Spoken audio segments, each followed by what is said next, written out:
ওয়ালাইকুম সালাম। আপনার দেশের বাড়ি কোথায়? ব্রাহ্মণবাড়িয়া। ব্রাহ্মণবাড়িয়া। জি।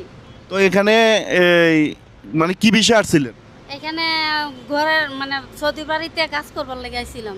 ও পরে সমস্যা হয়েছে, পরে আমরা এখানে আইছি। বুঝছি। তো এখানে এত কষ্ট করে পানি বিক্রি করতেছেন রোদের ভিতরে, কষ্ট হচ্ছে না? কষ্ট তো অবশ্যই, কষ্ট ছাড়া তো আর করা যায় না।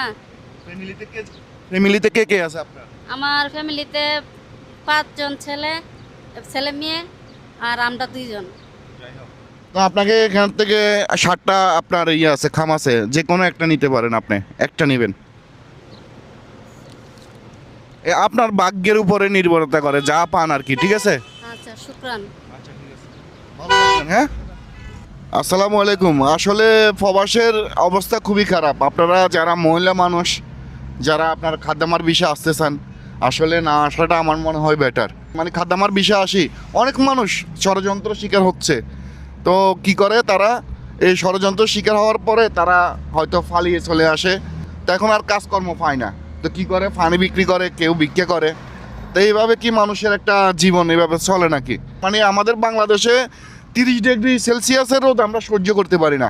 এখানে 45টা অটো থাকে, সবচাইতে কম হয়েছে 45 ডিগ্রি সেলসিয়াস। আমি সকল ভাই বোনদেরকে বলবো যে আপনারা প্রবাসের অবস্থা খুবই খারাপ। যদি আসেন খুব সাবধানে আসবেন, পরে আসি আবার পানি বিক্রি করতে যেন না হয়। সবাই ভালো থাকবেন, ধন্যবাদ।